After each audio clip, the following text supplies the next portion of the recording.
देश में identity politics का कितना महत्व है, ये बात सिर्फ बीजेपी नहीं बल्कि हर पॉलिटिकल पार्टी जानती है।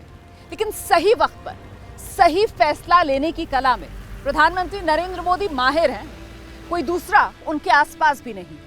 और इसका सबसे बड़ा उदाहरण 2017 का राष्ट्रपति चुनाव। रामनाथ कोविंद के राष्ट्रपति बनने के बाद जो दलित वोटर्स थे, उनका भरोसा बीजेपी में बढ़ा। ये बात आंकड़ों से साबित होती है, चाहे 2019 लोकसभा चुनाव के आंकड़े हों या फिर इसी साल हुए उत्तर प्रदेश विधानसभा चुनाव के आंकड़े इस बात की गवाही देते हैं। अच्छा, अब 2024 लोकसभा चुनाव से पहले द्रौपदी मुर्मू को राष्ट्रपति बनाकर कहीं ना कहीं बीजेपी ये उम्मीद कर रही है कि आदिवासी वोटर्स भी इसी तरीके से उस पर भरोसा जताएंगे। प्रधानमंत्री नरेंद्र मोदी की नजर अगले 2 सालों में 18 राज्यों में होने वाले चुनाव पर है। इनमें 4 बड़े राज्य ओडिशा, कर्नाटक, आंध्र प्रदेश और तेलंगाना शामिल हैं। वहीं 5 राज्य ऐसे हैं जहां अनुसूचित जनजाति और आदिवासी वोटर्स की संख्या काफी अधिक है। इनमें झारखंड, छत्तीसगढ़, गुजरात, राजस्थान और महाराष्ट्र शामिल हैं। इन सभी राज्यों की 350 से ज्यादा सीटों पर मुर्मू फैक्टर बीजेपी के लिए फायदेमंद साबित हो सकता है। पहले की सरकारों ने जो अपराध किया है, उस पर लगातार बोला जाना आवश्यक है।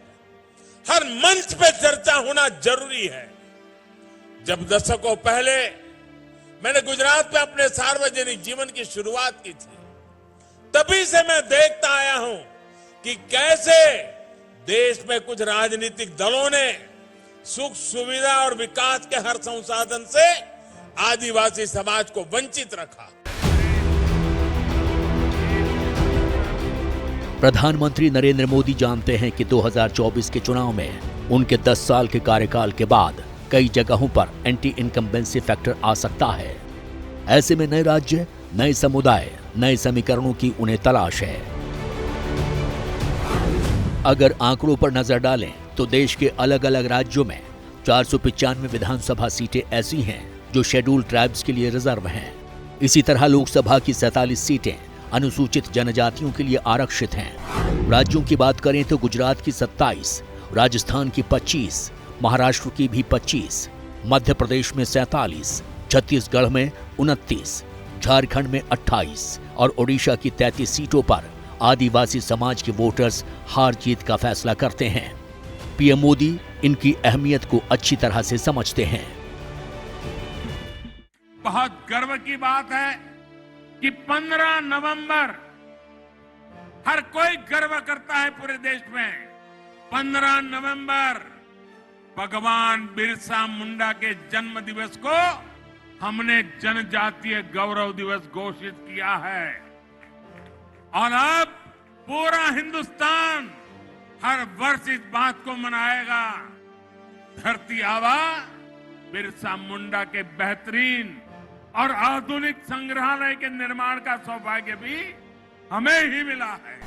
प्रधानमंत्री नरेंद्र मोदी का गृह राज्य है गुजरात। इस साल के अंत में गुजरात में विधानसभा चुनाव होने हैं। अब चाहे पीएम मोदी हो या फिर बीजेपी, चुनौती बड़ी यह है कि 27 साल से जो जीत का सिलसिला जारी है बीजेपी के लिए गुजरात में, उसे कैसे लगातार कायम रखा जाए।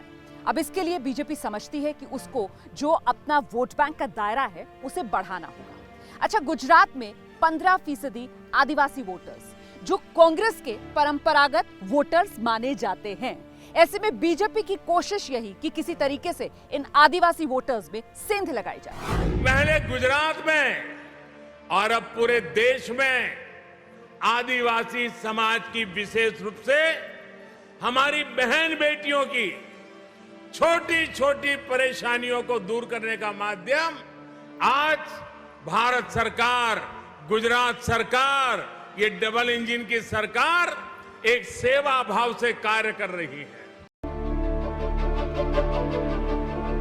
प्रधानमंत्री के लिए गुजरात कितना अहम है, इसका पता 20 अप्रैल को गुजरात के दाहोद में हुई रैली से पता चला। पीएम ने आदिवासी समुदाय के लिए कई बड़े ऐलान किए। उन्होंने यहां पर 20,000 करोड़ रुपए से ज्यादा की परियोजनाओं की शुरुआत की। तब किसी को इसका अंदाजा भी नहीं था कि देश को जल्द ही आदिवासी राष्ट्रपति मिलने वाला है। प्रधानमंत्री बनने के बाद मेरा सपना था कि मैं इसको फिर से एक बार जिंदा करूंगा, इसको जानदार बनाऊंगा, इसे शानदार बनाऊंगा। और आज वो मेरा सपना पूरा हो रहा है कि 20,000 करोड़ रुपए से आज मेरे दाहोद में, इन पूरे आदिवासी क्षेत्र में इतना बड़ा इन्वेस्टमेंट, हजारों नौजवानों को रोजगार। गुजरात में 13 साल तक मुख्यमंत्री रहने वाले नरेंद्र मोदी जानते हैं कि गुजरात में आदिवासी समुदाय कितना बड़ा है। पारंपरिक रूप से गुजरात में आदिवासी समुदाय कांग्रेस को वोट देता रहा है, लेकिन मोदी इस समीकरण को बदलना चाहते हैं। गुजरात का 15% आदिवासी समाज कई उपजातियों में बटा हुआ है।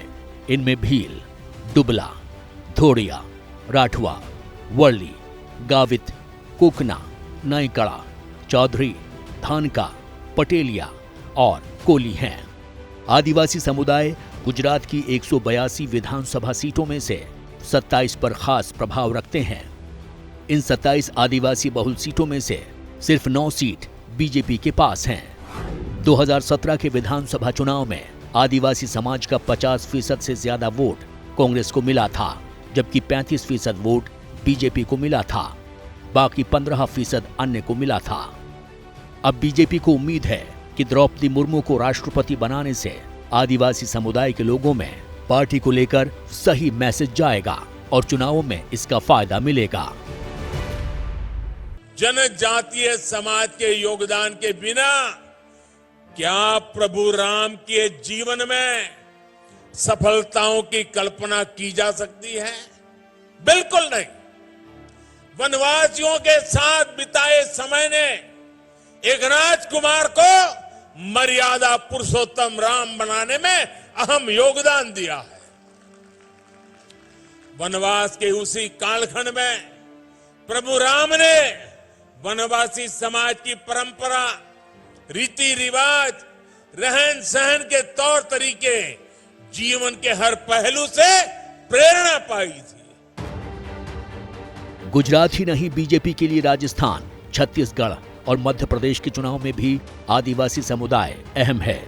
राजस्थान में 25 में से 8, छत्तीसगढ़ में 29 में से सिर्फ 2 और मध्य प्रदेश में शेड्यूल ट्राइब्स के लिए रिजर्व 47 में से सिर्फ 16 सीट बीजेपी के पास हैं। यानी पिछले चुनाव में आदिवासियों के लिए आरक्षित सीटों में बीजेपी का प्रदर्शन उसकी उम्मीदों के मुताबिक नहीं रहा है। सिर्फ विधानसभा चुनाव ही नहीं, बल्कि लोकसभा चुनावों के लिए भी आदिवासी वोटों पर बीजेपी की नजर है।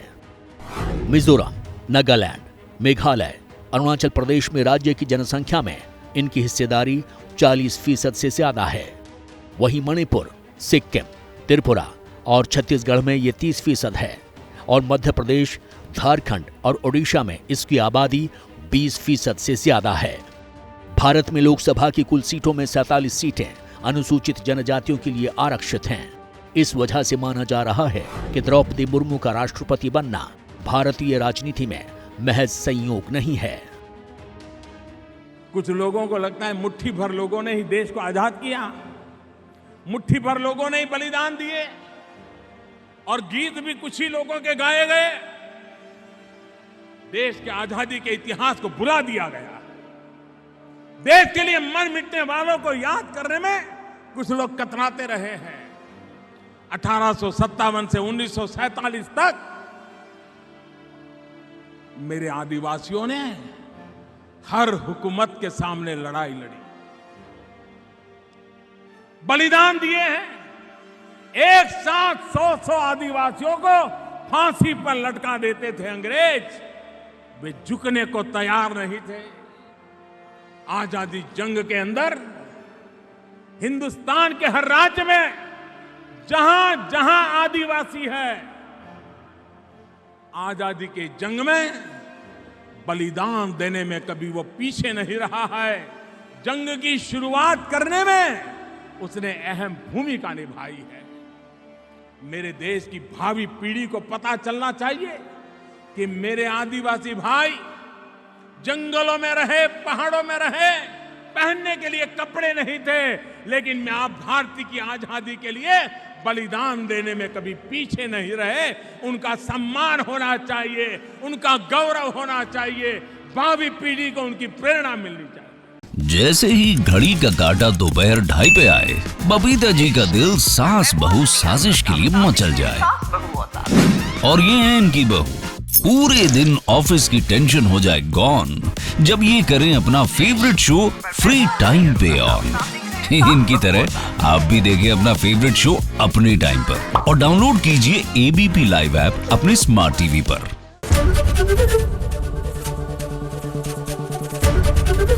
एबीपी न्यूज आपको रखे आगे।